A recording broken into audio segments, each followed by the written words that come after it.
So the next thing that I wanted to do is just give you a little bit of background on our presenter today. So Laura Leites, like I mentioned, she is the Assistant Dean for Access and Equity in the College of Agricultural Sciences at Penn State. In 2022 to 23, she served as the Coordinator of Equity and Inclusion Initiatives at Penn State. She was the inaugural Equity Leadership Fellow in the Office of the Vice Provost for Educational Equity at Penn State in 2021 to 23. And at that time, she focused on the faculty's equity and inclusion issues. She was also a contributor to the Special Advisor for Institutional Equity Report to President Bandaputi. I hope that I pronounced that correctly, Laura. She's also a research professor. Her research program focuses on investigating and modeling adaptation to climate and forestry species and seed movement under a changing climate.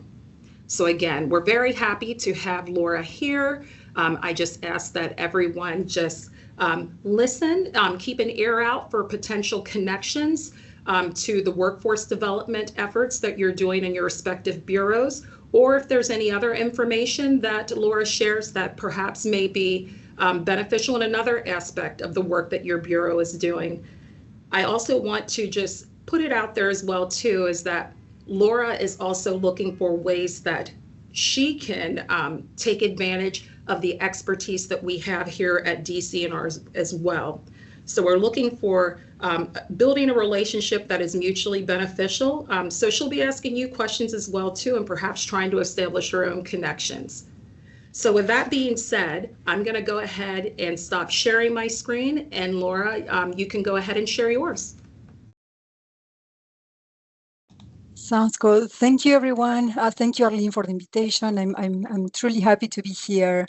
It's very special for me because I've been collaborating with the Bureau of Forestry since I arrived at Penn State in 2010, but mostly in research about trees and how trees grow and how they reproduce and so forth. So being here today in a very different role is exciting, but it also feels very much at home.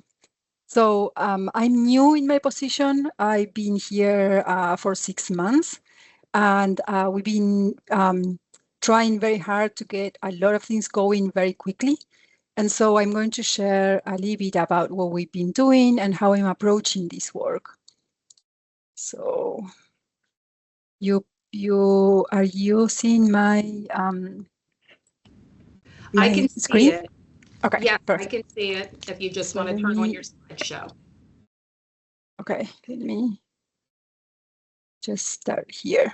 Okay, so Laura, do you want to have it in? I think you're sharing the wrong screen. We're seeing your view. Do you want to share it? Yeah. Stop sharing. Let me do this and put it there, and then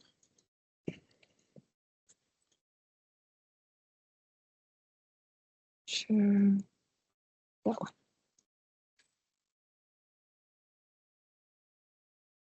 Okay, so you should be seeing the right one now, right? Yep, okay, you perfect. got it. That sounds good. Okay, so kind of the way I'm approaching the work and how our office is interacting with the rest of the community is by thinking about ag and natural resources community in its whole, and then how we can all work together. And for that, when I started, I defined what is our College of Agricultural Sciences community, right? What are all these groups that compose our ecosystem? And so here is what you have, what I come up with. And so we have our Penn State overlap, and then our alumni and external partners overlap. And in the middle, we have our students, our postdoctoral scholars, faculty, staff. We have extension part of the college as well, and administrators. And so as we look into how do we grow that community to be very inclusive, equitable, and accessible to everyone, we wanted to make sure that we were looking at all the components, right? And so when I started 6 months ago, the first thing we did was to establish an advisory committee.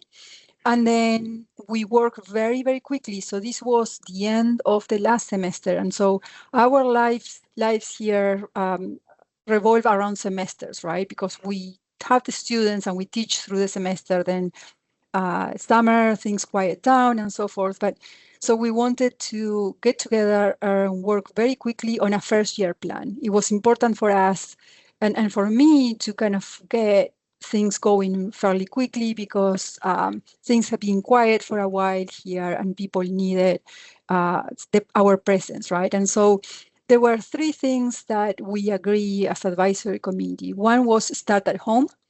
The other one was focus on building community in that first year, and then attend to everyone. Do something, doesn't matter how small, for everyone, right? And so the idea of starting at home, it's important because you need to prepare that soil, that ground for things to flourish, right? And one of the things I strongly believe is that it's very difficult to be inclusive if you don't feel included, right? And so we needed to start at home, make sure that everyone that was here was feeling valued, and then the way to do that was to start by building community and including everyone. One of the things that we are using is a framework that is called Inclusive Excellence. And this framework, what it posits is that excellence is only achieved when you have diversity and you have in place, inclusivity and equity approaches and systems that allow for that diversity to reach their potential, right? So excellence is achieved only in that way.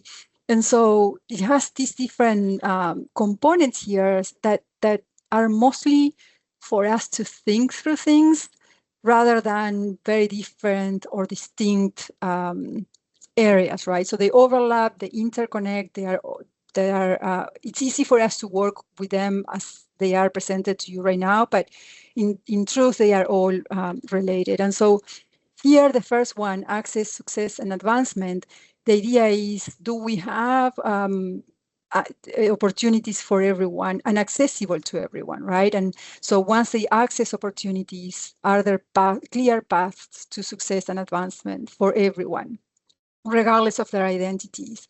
And a big part of having those paths is to attend to climate and intergroup relations, right? And so that is kind of the big other component that we should be focusing and working on. And then we have partnerships and innovation, and this is what we're going to talk a little bit about. There are things that we can do on our own, but there are things where we should be partnering and increasing innovation in that way. And then infrastructure and investment, because all of the other things are possible if we have the infrastructure, if we're committed to the investment required to make things happening. And then the last here is learning, education, and scholarship. And in our case here at the university, it means, are we having, our learning environment and learning approaches and strategies working for everyone, right? And we will talk a little bit about a few other things related to this as we go through the presentation. So our team here in the office is small. So it's me. Then Milton Newberry is the director of student access and equity programs. And then Andrea Sullivan is our administrative assistant. And so, as you can imagine, with this advisory committee, we said, well, we want to do something for everyone this first year. And we want to do it by the beginning of the semester. So the beginning of the semester, we should be open for business and have a lot of things going on. And so you can imagine that's a lot for only 3 people. And so one of the things I did, and one of the things I'm trying to do, is that to bring this idea that it's really up to all of us, and we all need to contribute a little bit, right? And so we did get to our opening date, as I like to call it, by the beginning of the semester, but it was with the help of a lot of people. So more than 70 faculty, staff, students, extension personnel really helped us to be ready for the beginning of the academic semester. And the way, and this is super important for many reasons, right? So one is, when it's the investment of people in making things happen. And the other one is to make sure that everyone feels part, so invested and joining in what we get done, right? And so that's kind of the approach I have been taken with working with people. And one of the things I've been doing that I think has worked very well is to ask for very concrete things from people and a very reasonable amount of time of service, right? Like, for example, I will approach a faculty and say, hey, can you please participate in a panel that we are working on for our graduate students that are underrepresented, that just arrived on campus. And so it's a 2-hour commitment and very clear what we're doing and why we're doing. And so that has helped people say yes and be excited about being part of this and joining in all our progress. And so at the beginning of the semester, we had an open house, and that was like, okay, we're open now. We put together an access lounge, and this was a big thing for us. But we have more than 60 people coming to the open house, and here are a few of the pictures from that day. But it was very meaningful because we had a lot of people from the college and from across Penn State. And again, that idea that everyone had done a little bit to get us here. And so that really, the joy was very palpable that day. So here's another one. And again, thanks to a lot of people. We keep doing that, kind of engaging people in very small asks where they, and very concrete things. Now, for the first year initiatives, so we starting to with the undergraduate students. So we have always those students that are incoming, and we have recruitment, and we also have retention, the students that are here, right? And so we started with the incoming students, and we said, well, we need to build cohort, and we need to ensure that we support them during that first year. That first year is really critical for our underrepresented students, right? Because they may feel lack of community in the campus. We have all the things that happen when you start college. In addition, you are in an environment where it's predominantly a white institution, and so having that support for our underrepresented students was important. And then for the current students, we wanted to provide support as well and ensure their academic progress, right? That's one of the things that are critical for our students' confidence and feeling, that they belong here, is that they are doing well academically. And so as they progress through the years here, we also want them to start thinking about extracurricular activities such as undergraduate research, internships, and such. And so for our incoming students, we send welcome letters, just introducing ourselves, this is who we are here to help you. There's a club that I'm going to talk about this club later, but the students put a letter together with tips for the first year students. So that was also very cool. And we send those letters before the students arrived here. The other thing that we did is for all the incoming and current students that had a scholarship from us or from the university, we started a cohort that we call the Access Scholars. And so we provide welcome lunch, and then they meet with the director of student programs 3 times per semester to talk about how they are doing with their progress and how they are doing with life in general and what they need. So regular communication with all of them is critical, and we are very intent on keeping that. And then the other thing that we did that is quite cool is that we started a learning assistance program. And so we have graduate students, I will talk about that in a minute a little bit more, but we have graduate students that are here in our lounge 2 days a week and provide learning assistance for the students with those subject areas that can be a little bit more difficult, like math and chemistry and biology and physics and English. So for the graduate students, the same idea, right? So if they are coming to Penn State, we want to build cohort, we want to provide support. And then the ones that are already here, how do we support their well-being and how do we help them navigate graduate school? And so one of the things that happen with graduate students is that usually you get a very small number of graduate students that are underrepresented each year in our college. And that happens to other colleges as well.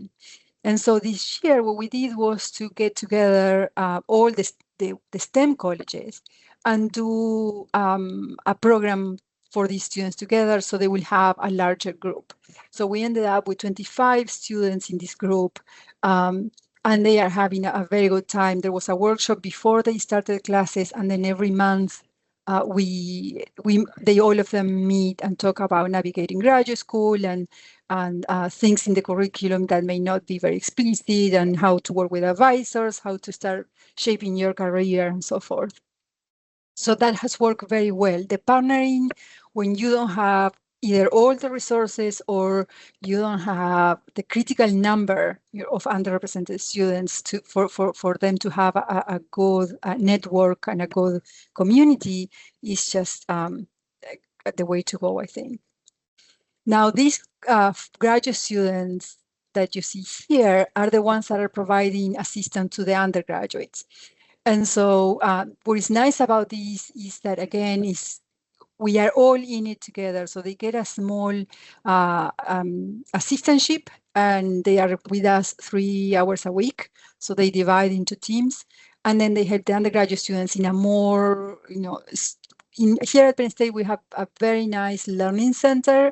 And so our students can go there and get, very good tutoring. But sometimes what they need is someone to help them with homework in a smaller, environment. And so this is what these students provide. So they can come here, the undergraduates can come here, and then they get a little bit of help. They get some tips on how to study, or studying skills, having good habits to do well academically, and with friendly faces and in a smaller setting. We also have an Access Graduate Fellow, and so again, trying to get everyone involved. Rachel helped us with our initiatives for graduate students. It has been wonderful for her and her development in this area, and then for us to have, this young voice, very energetic, planning things for the graduate students. We're also working, and this is still in progress, to find a faculty fellow. And the idea here is that we have across the college partnerships with minority serving institutions, but we don't know, exactly who is collaborating with which institution. And so what we want is for this person to help us kind of put together all the collaborations we have, and then whether there are particular minority serving institutions where we have more collaboration efforts going on, maybe to strengthen and focus our efforts there as well. And then the other thing that we were thinking about is staff, right? So the idea is provide learning opportunities, enhance inclusion and belonging, and then expanding networks across the college. So in our college, we have 9 different departments. And sometimes, people with similar functions, they don't know each other across departments, but it would be great for them to do so. And so what we wanted to do was to get them together. And so what we're doing is what we call a series that we call Breakfast Around the College. And the idea is that the staff meet on one department a month. And so we are partnering with the department heads for these. Right now, we're focusing on administrative staff only. We do it monthly. And then each breakfast is hosted by one department. So you have 9 months of breakfast. And what is nice, again, is that we have a lot of people involved, but then each person doesn't have to do a lot of work, right? So because they host only one breakfast every 9 months, it's a very small ask 3 or 4 hours it's even less, 2 or 3 hours max of investment in hosting these. And then they have the opportunity to have these breakfast every month because they take turns. We also have postdoctoral scholars, and here we are partnering with another office within the college, the Office of Research and Graduate Education, to provide community to these postdoctoral scholars and also help them. But this is for all postdoctoral scholars. Really underrepresented or minority postdoctoral scholars are very few. So this is for all postdoctoral scholars, and we are working on partnering with other STEM colleges to do a little bit more of a large cohort for our underrepresented scholars. And then one of the big things for us is first generation college students. So about 22% of our undergraduate students are first generation, and that's about 600 students. So it's a large community, right? And we also have graduate students that are first in family to go to graduate school. And sometimes they are also first generation college students, so they are a first. And so we are working on initiatives that can reach a large number of students because these are large groups. And so we don't have anything concrete yet. We are in the middle of developing initiatives here, but this is one of the good things that we need to focus on. Okay, so in terms of expanding networks, one of the things that we wanted to do was to bring our alumni, in contact with us and help working with our students. So we sent an update letter about the office, the transition, the new name, all the things that we are doing. We reach about 180 alumni, and we are starting to hear back from them. So that's really exciting. A lot of our alumni want to give back. And so being able to capitalize that desire of helping our students and give back in terms of their time, mentoring, and things like that is really important. And so we are working on figuring out how to best do this. But we are very excited. We heard from someone in Hawaii that is now a middle school teacher with an ag program, and so she really wants to connect with us and maybe have a virtual program with our students here and her students in Hawaii. So very, very exciting. Now, in terms of external partnerships, and probably what you would be more interested about is this idea of the workforce, right? So, and this is from the Pennsylvania Department of Agriculture. While workforce has been identified as one of the biggest challenges to Pennsylvania agriculture, there are numerous opportunities and passionate stakeholders across the state to build a skilled agricultural workforce.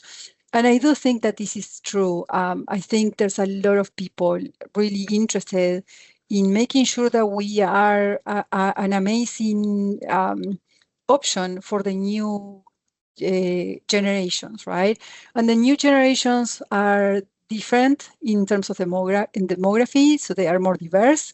They have different sensitivities. They are different. They are looking for a different work-life balance. So there's a lot of different dimensions that are characterizing these new generations that we need to address as we want to remain a great option for them. So in our college, kind of giving you a little bit of information here, we have 9 departments, 17 undergraduate majors. And here you can see most of them. And so I was looking at all the bureaus within DCNR, and I think there's probably something for everyone here. But of course, I come from, where is it? Forest resources, here, forest ecosystem management. We have wildlife and fishery sciences, and we have environmental resource management. Those are majors that directly connect with some of the bureaus here. And then community, environment, and development as well could be more linked to recreation and conservation. There are other colleges that have majors that will be directly of interest to DCNR as well. I know less about them, and so I don't have them here. I'm actually learning quite a bit about these 17 undergraduate majors because as a research professor, I was mostly, concerned about forest ecosystem management, wildlife and fishery sciences. That's where I taught. And so I'm learning about all these other degrees as well. Okay, but thinking about you and how we can think about the pipeline, right? And then we are thinking about it in a different way because, of course, what we're talking about is recruitment of students here, but we are doing something similar, which is that short-term, medium-term, and long-term strategies, right? And so thinking about things we can do together, there's the short term. At the time of position advertising, well, one of the things we're doing is making sure that we use platforms that reach diverse audiences. And so we have a host of different platforms that reach out,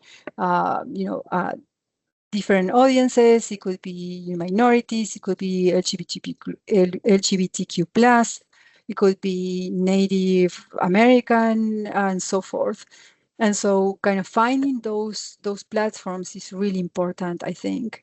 And so the other thing in terms of DCNR, informational sessions in spring semester, either here in our college, at the university, or other universities in Pennsylvania, I think would be very beneficial. So I remember from forestry that we will learn about internships positions with the Bureau of Forestry early in spring, and the students will be applying. They will tell us that they were applying to these internships positions. So the informational sessions and being here on campus, spring semester, talking about, okay, this is what is coming up for summer, that could be, or even, permanent, that could be a good short-term way to get positions to different audiences.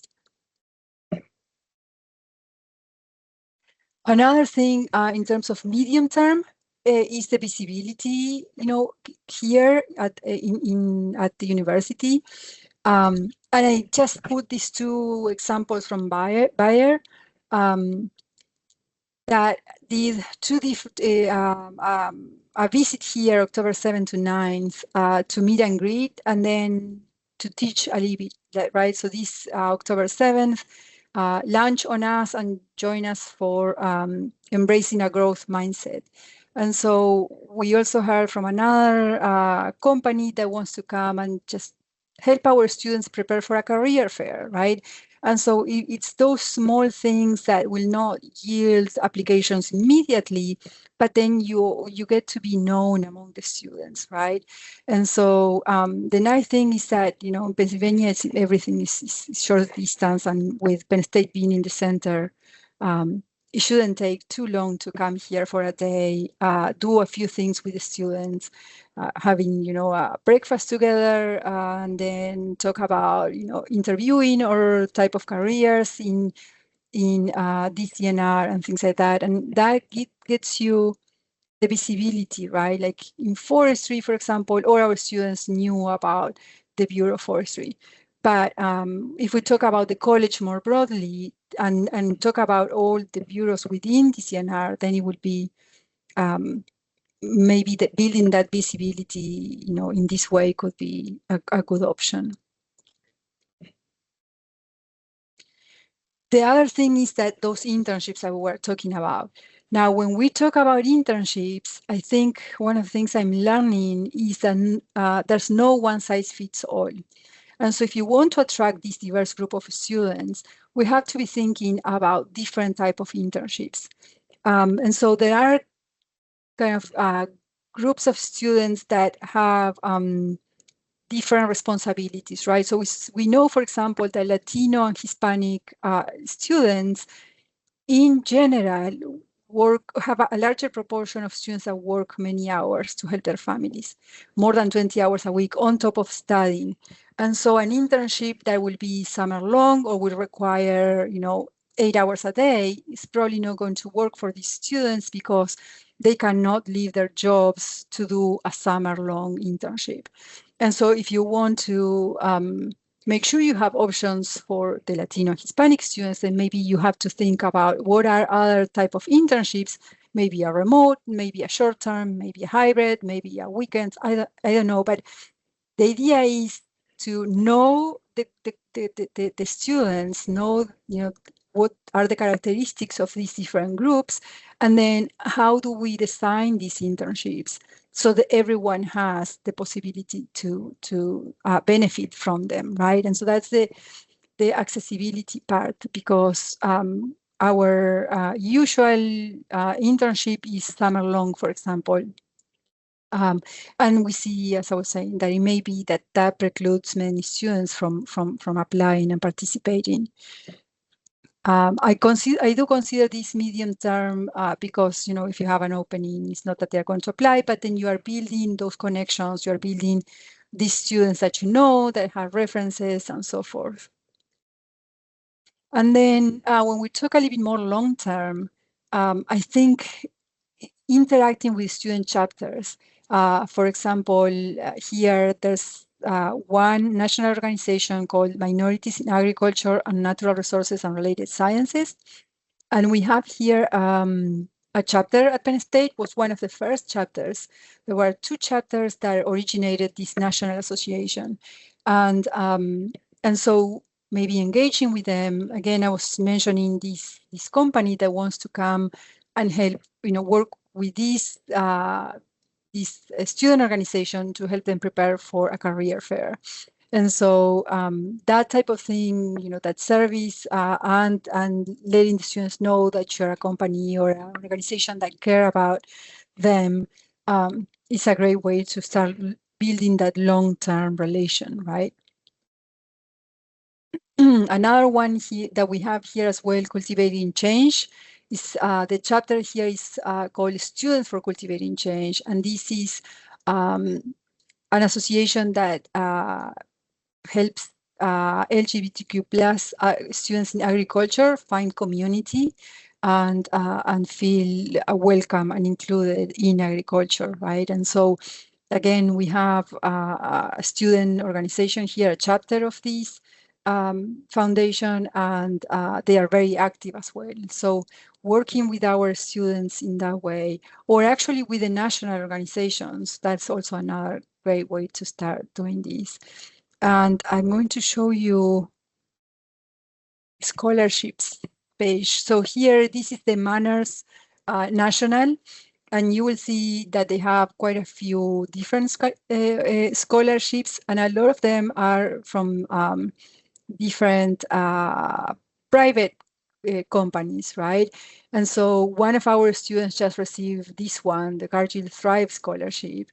And it's just not a big amount, but it's a very good amount for the student to go and participate in the national conference and have the cost covered, right? And so those are other ways that you can start thinking about as you work on the idea of reaching out to diverse students. And so I need to go back to this. The other thing is sponsorship. So there are the small things, there are large things, but for example, you can sponsor the jackets that the group of students going to use when they go to the national conference. And so they all have the Manners jacket and says, DCNR, Pennsylvania DCNR, and things like that. We have that type of thing, or sponsoring, a talk of someone coming or an alumni coming and talking with them. And so it's that visibility and letting the students know that you exist and that you are a place that is invested in increasing diversity and welcoming students. Now, when we talk about partnerships for workforce development, one of the things I want to bring here to you, I don't know if you are familiar with this or not, but there's a consortium in Canada which is called Free to Grow in Forestry. And so this is a consortium of private and organizations, state, federal level, and they are all working together to make sure that they attract new generations, but also more women, indigenous, and what they call new Canadians to the forest sector.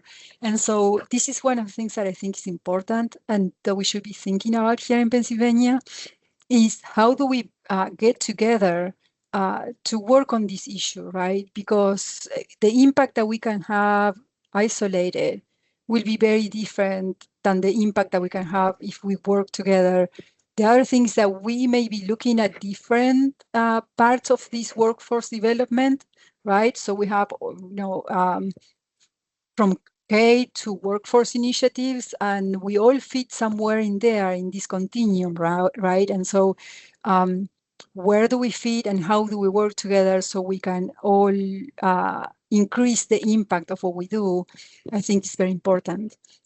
And so going back to the idea, just getting, some of us together, at least to start thinking about these and where do we fit in that continuum, and then how do we all put our resources together, be it a marketing campaign, be in some specific initiatives, or sharing resources on how to make our environments more inclusive. I think it could be very useful. And then, there are examples here at Penn State of very large investments on workforce development program, right? So identify a need, we need something in a specific area, and so the entire programs can be developed to address those workforce needs. But that requires a level of investment that is pretty substantial. Just kind of showing an example. And then just to finish up, one of the other things I wanted to mention is one initiative that we did, we started, and I actually thought it was going to be like 5, 6 people coming, and it shows you the power of knowing the people that are part of your community and providing the outlets for them to feel valued, right? And so we started these Fridays at noon, an hour of conversation called Hablemos de Agricultura. So it's let's talk about agriculture in Spanish. And so we put it out there. Oh, I asked faculty that I knew spoke Spanish, and they didn't even have to be native speakers, anyone that knew Spanish. And I say, I emailed them directly. I say, would you mind signing for 2 hours during the year, one Friday, and be the host of this hour? And so we did that. And the first time we do this, I was expecting 4 or 5 students, and we invited everyone. We invited students, we invited staff, faculty, extension, educators, anyone that wanted to come talk up in Spanish for an hour could come. And so we were expecting 5, 6 people. And all of a sudden, we had 15 people in a room that doesn't fit 15 people. And so we had to take the table out and bring more chairs and so forth. And then out of that, we started to use a larger room. But the level of engagement that this initiative has, I didn't expect. And so, and it's people that are fluent in Spanish, but it's also people that want to learn Spanish. It's nice because then, their students are international, that have felt very much included, and their native speaking skills valued. And it has been a wonderful thing. I know that some companies have been doing, bilingual things for some of the workforce to feel more comfortable, and it has helped retention and it has increased the expertise they have in the people that work with them. So I just wanted to share this to finish, because sometimes, the initiatives that we think are going to be fine, but you don't expect that much, actually make a huge impact. And again, I'm not putting a lot of time into this. I'm asking faculty 2 hours in the year, and it's happening very nicely. So kind of thinking creatively and trying things is helping us quite a bit.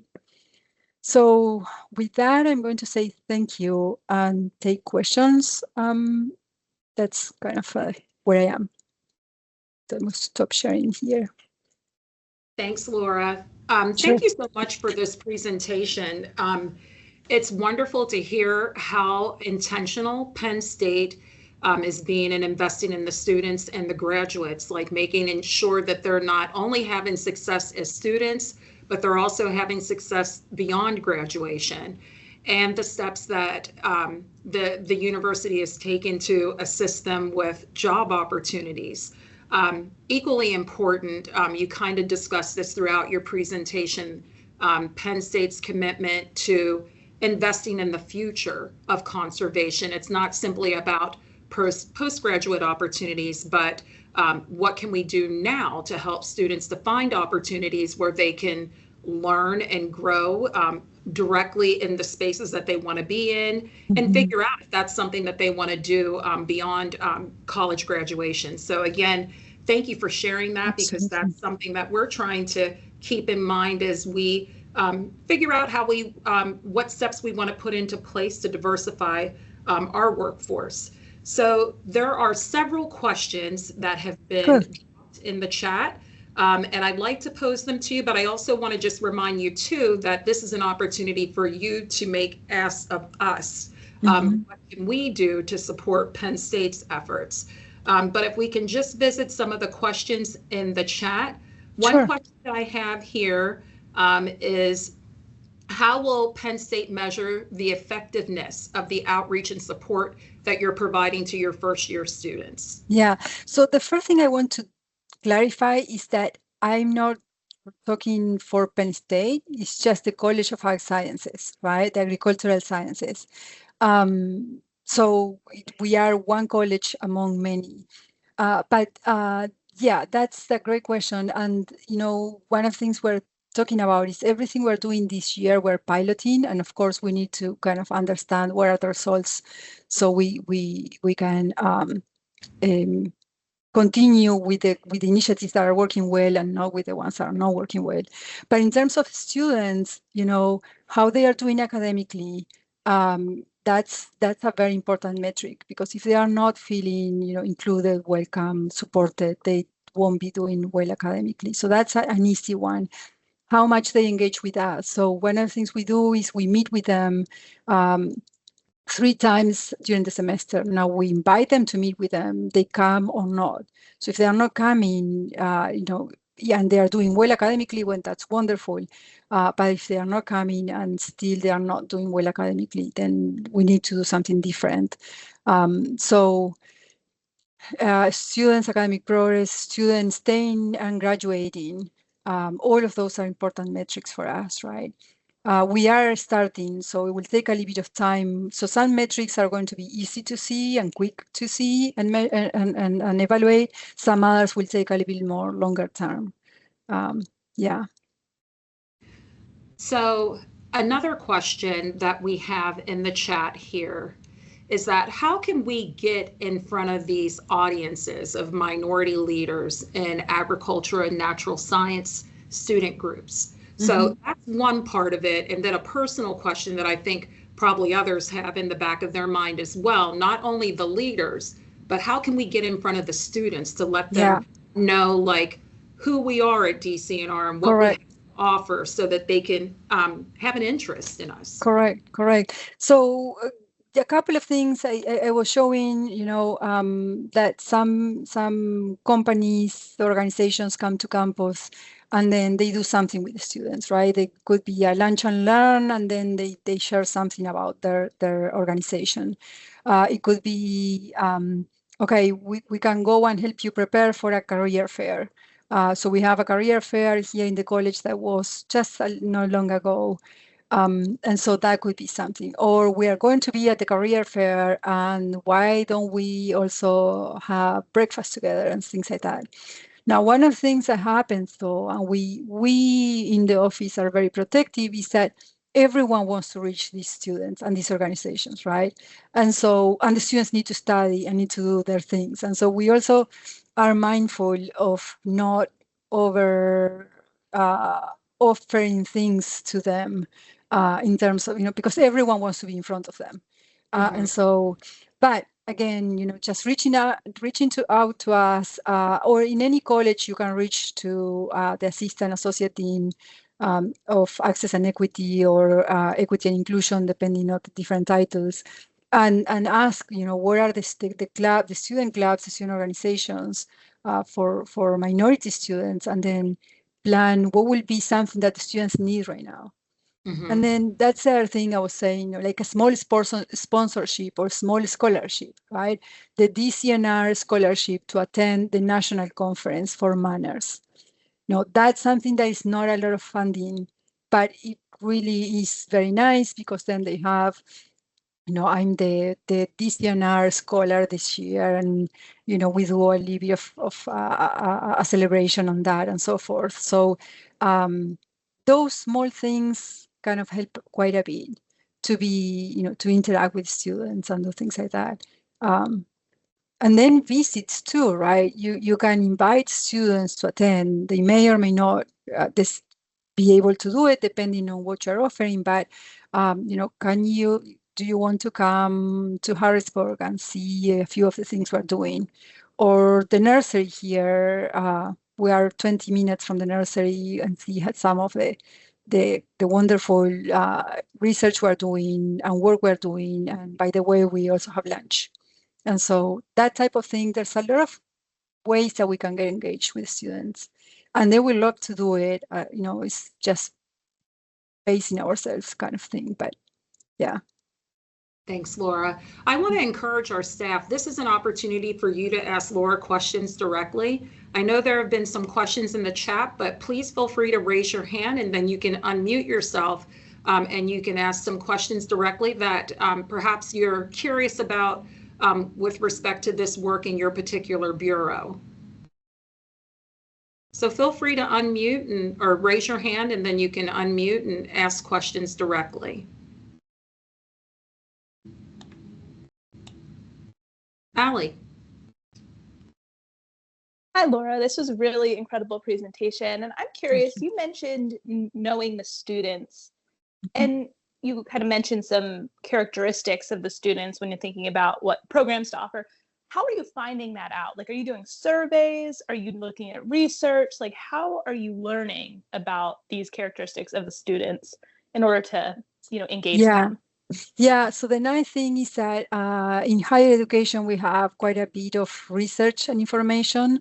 And so mostly reports of the state of higher education for the different communities. And I'm happy to share that. It's going to be very much focused on higher ed, right?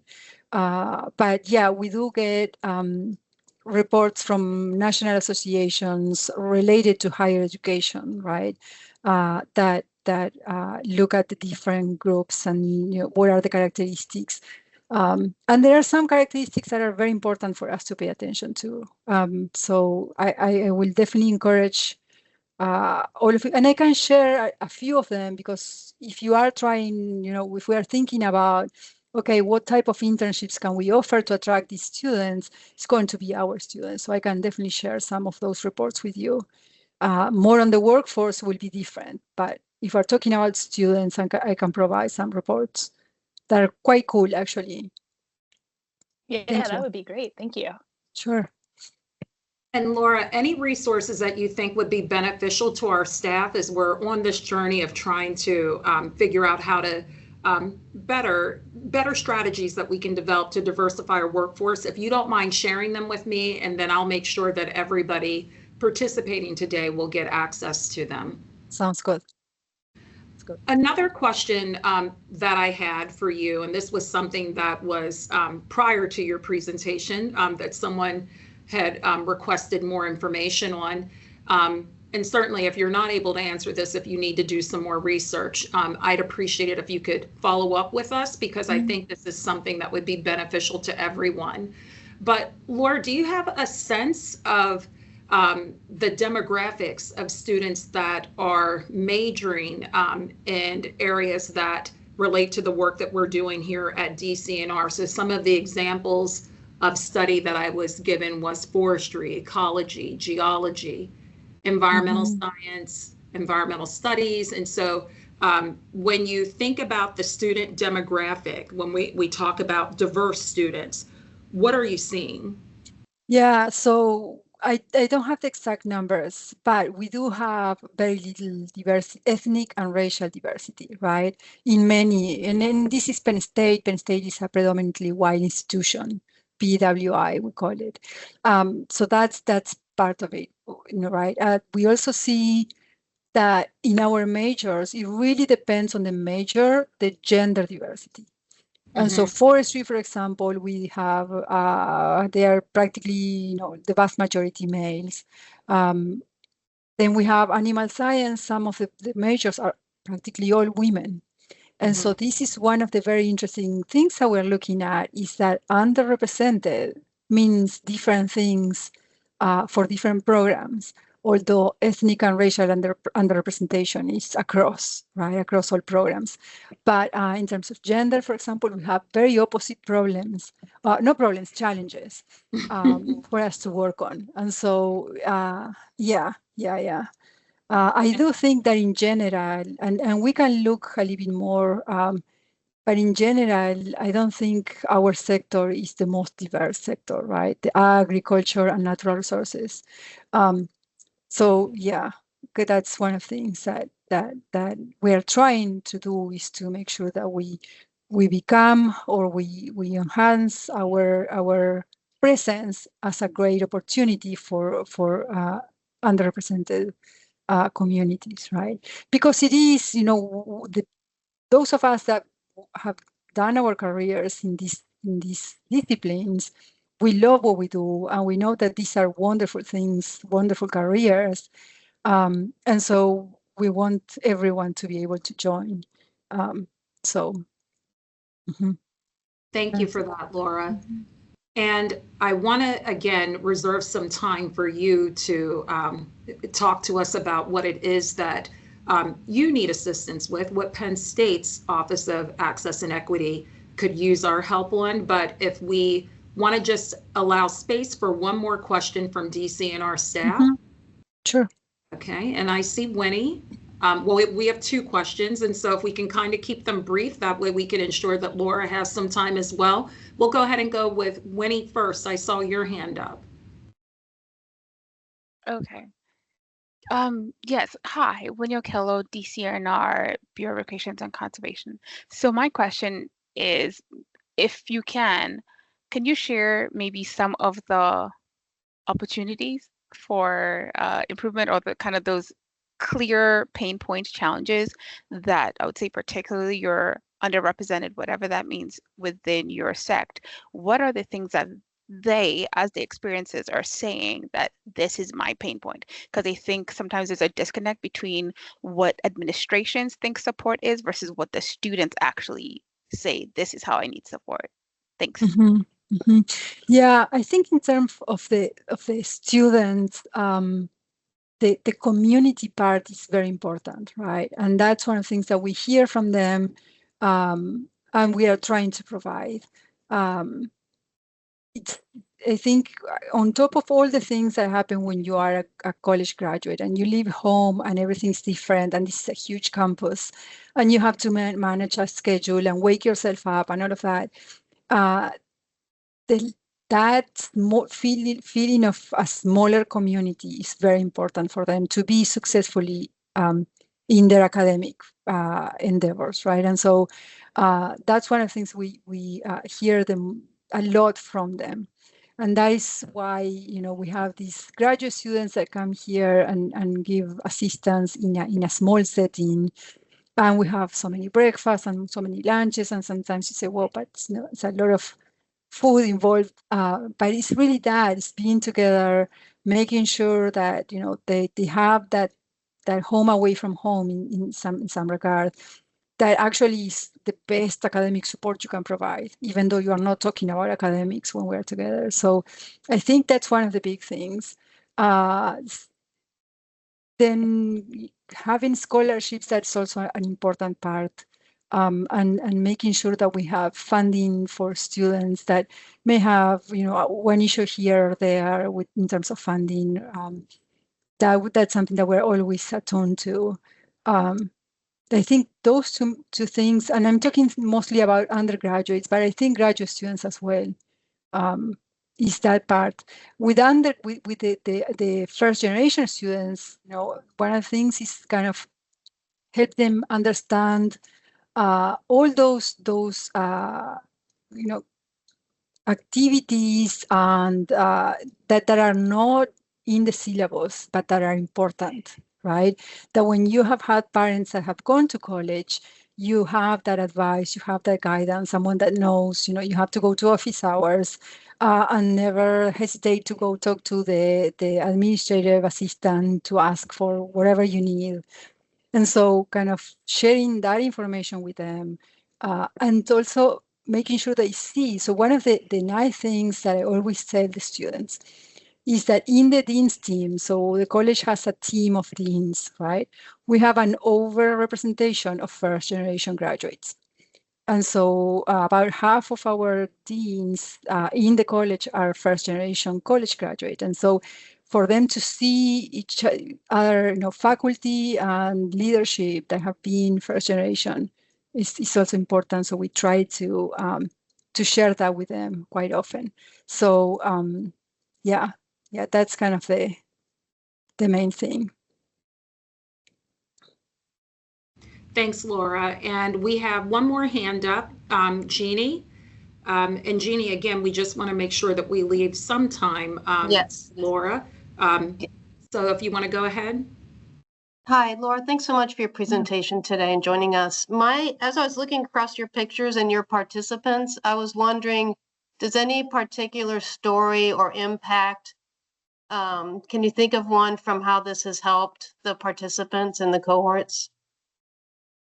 I have stories. I don't know if I should share them though, because they're usually confidential. But we have had, you know, quite a few stories of students that have had, you know, something happen in a home and needing a little bit of help in terms of funding, and we've been able to provide funding.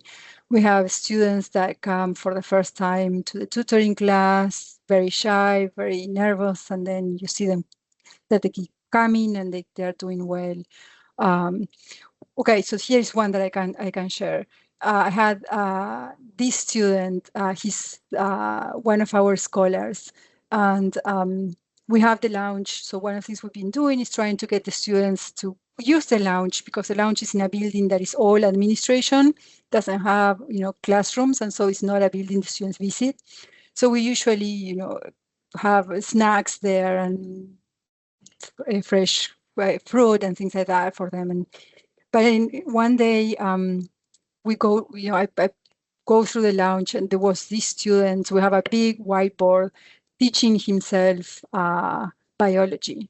And so that to me was so wonderful, because one of the things we want is for students to teach themselves, but also have that feeling that this is my space on campus, and we are going to come here and we're going to study and do whatever we need to do. So we took a picture of the student just doing all the drawings and teaching himself biology for the exam. So that was one thing I really appreciated. But we have quite a few stories, which just, you know, for confidentiality things we cannot share. No, we are making so progress. Yeah, great. Thank you. Sure.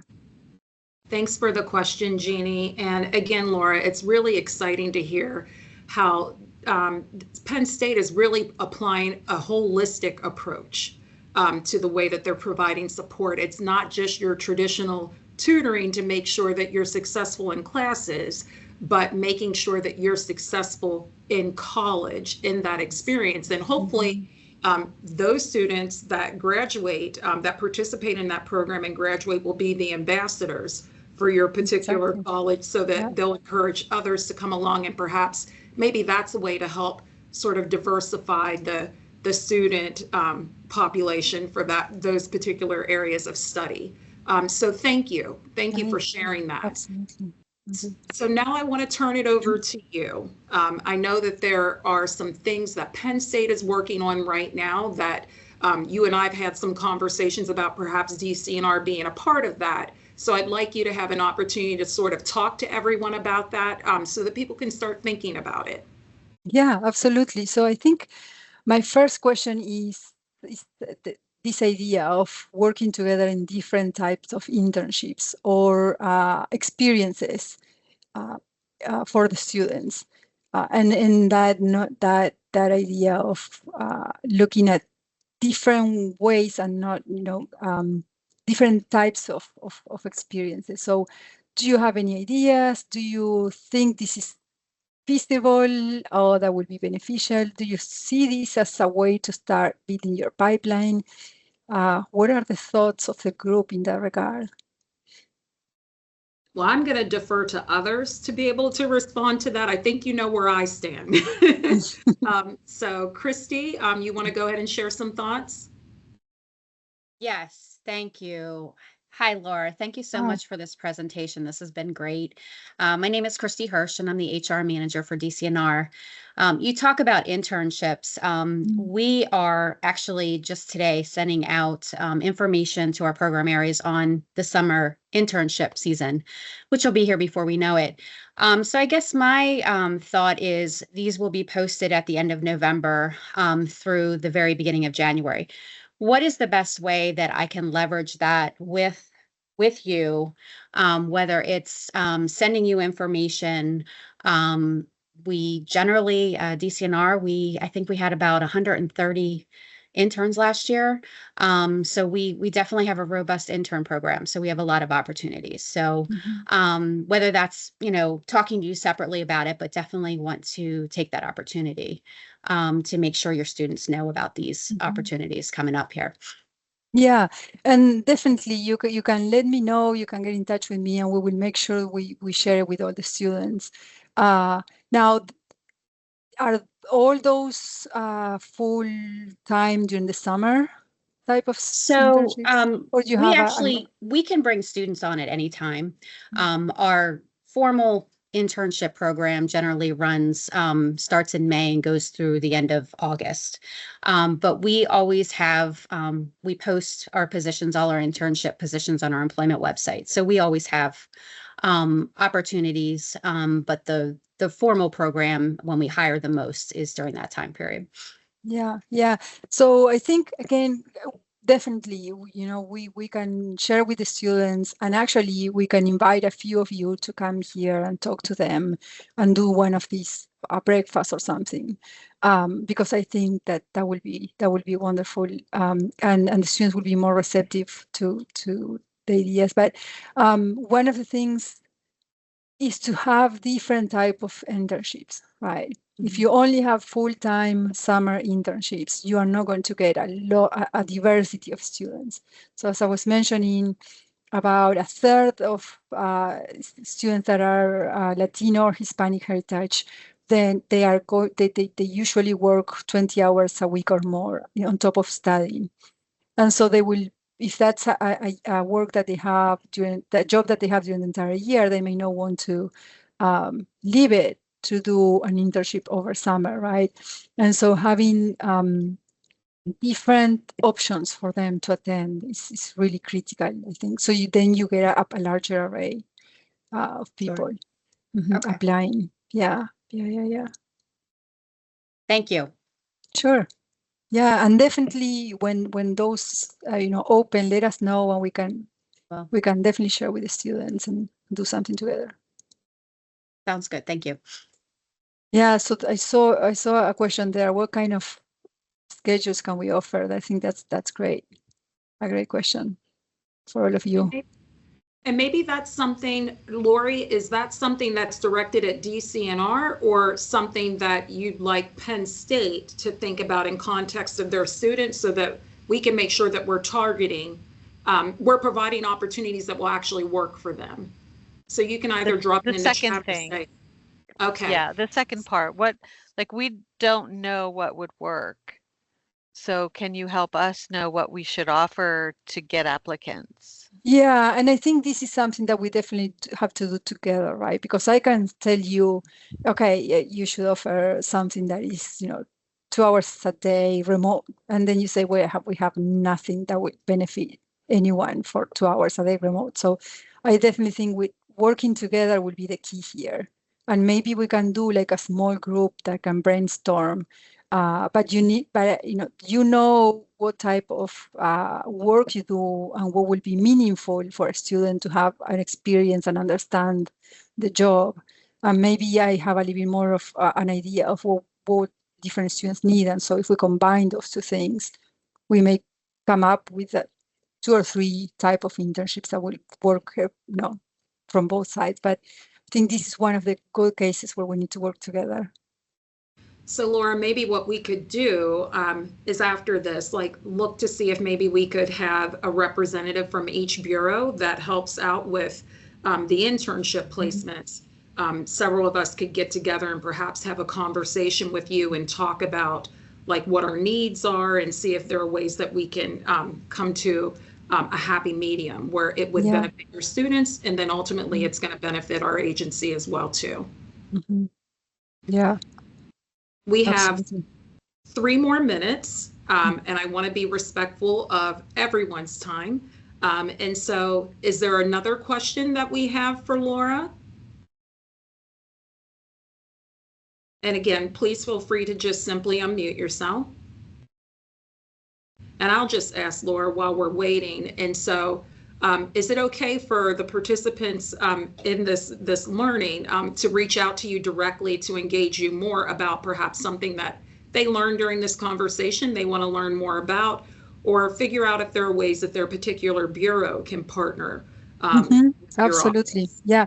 So yes, absolutely. And if I don't answer very quickly, feel free to send reminders. Sometimes it's quite a few emails a day. So keep insisting. If I don't answer, it's not because I don't want to. It's just that, sometimes the volume of emails and the volume of meetings kind of do not align.